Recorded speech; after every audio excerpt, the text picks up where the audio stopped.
સપ્ટેમ્બરે પીએમ પ્રથમ વંદે મેટ્રો રેલને લીલી ઝંડી આપવાના છે. અમદાવાદ ભુજ વચ્ચે દોડવાની છે આ વંદે મેટ્રો રેલ. વંદે મેટ્રો રેલમાં 3100 મુસાફરોની ક્ષમતા સાથેના 12 કોચ 430થી 460 રૂપિયા ટિકિટ નક્કી કરવામાં આવી છે. અમદાવાદથી ભુજ માત્ર 6 કલાકમાં પહોંચી શકાશે. સીસીટીવી ફાયર ઉપકરણથી સજ્જ છે આ વંદે મેટ્રો ટ્રેન. અમદાવાદ ભુજ વચ્ચે 9 સ્ટેશન ઉપર આ વંદે મેટ્રો ટ્રેન ઊભી રહેશે. તો 16 સપ્ટેમ્બરે પ્રધાનમંત્રીના હસ્તે જે વંદે મેટ્રો રેલ છે તેની લીલી ઝંડી અપાશે. દેશની પ્રથમ વંદે મેટ્રો ટ્રેન જે મળવા જઈ રહી છે ગુજરાતના નાગરિકોને અમદાવાદથી ભુજ સુધી શરૂ થનાર આ ટ્રેનને લીલી ઝંડી આપશે પ્રધાનમંત્રી નરેન્દ્ર મોદી. 16 તારીખે જે જીએમડીસી ખાતેનો કાર્યક્રમ થવા જઈ રહ્યો છે ત્યાં આગળ પ્રધાનમંત્રી ના હસ્તે આ વંદે મેટ્રો ટ્રેન છે તેને ખુલ્લી મૂકવામાં આવશે.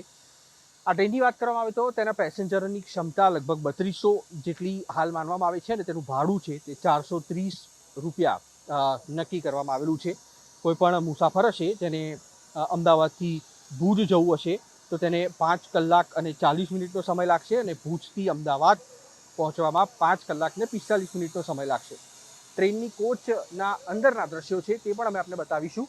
જે વ્યવસ્થા અહીંયા આગળ રાખવામાં આવેલી છે, સીટની વાત કરવામાં આવે તો કુશનિંગ સીટ અહીંયા આગળ રાખવામાં આવેલી છે જેથી કરીને જે મુસાફરો હોય તેમના માટે આ આરામદાયક મુસાફરી રહે તે પ્રકારે આખી જે કોચ છે તેની વ્યવસ્થા કરવામાં આવેલી છે. 3x3 અને 2x2 એમ અલગ અલગ સીટ આ ટ્રેન છે તેમાં રાખવામાં આવનાર છે. સંપૂર્ણ વાતાનુકૂલિત અને તેની સાથે સીસીટીવી કેમેરાથી સજ્જ હશે આ ટ્રેન. એટલે કે કોઈ પણ મુસાફર છે તે ભવિષ્યમાં કોઈ પણ આક્ષેપ પ્રતિ આક્ષેપ ન થાય તેના માટે ટ્રેનની તમામ ગતિવિધિઓ છે તે અહીંયા આગળ કેપ્ચર થાય તે પ્રકારનું આયોજન અહીંયા આગળ કરવામાં આવ્યું છે. ફાયર એલાર્મ પણ અહીંયા આગળ રાખવામાં આવેલું છે.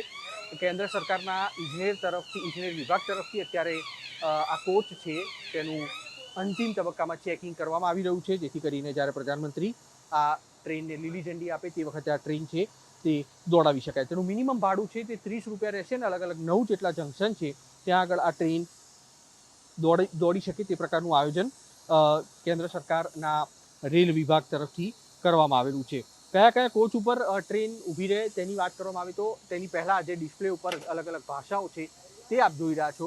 જે ટ્રેનની અંદરની ભાષાઓ જે અહીંયા આગળ સમયાંતરે બદલાતી રહેશે. એટલે કે કોઈ પણ મુસાફરો અહીંયા આગળથી આવતા હોય તો તેઓ પોતાની પ્રાદેશિક ભાષામાં સમજી શકે તે પ્રકારે અહીંયા જે ડિસ્પ્લે છે તેની પર અલગ અલગ લખાણ લખેલા હશે.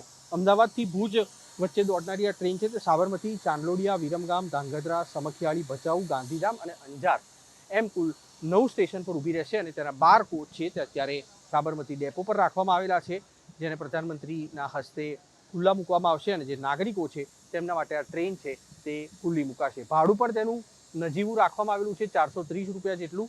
એટલે 2 દિવસ બાદ અમદાવાદ શહેરના નાગરિકો, અમદાવાદથી ગાંધીનગર જતા નાગરિકોને મેટ્રો ટ્રેનની વ્યવસ્થા મળનાર છે. તો ગુજરાતના જે નાગરિકો છે તેમને અમદાવાદથી ભુજ વચ્ચે દોડનારી વંદે મેટ્રો રેલની ભેટ મળશે. કેમેરામેન નૈનેશ ગોરિયા સાથે કુશાંક સોની, એબીપી અસ્મિતા, અમદાવાદ.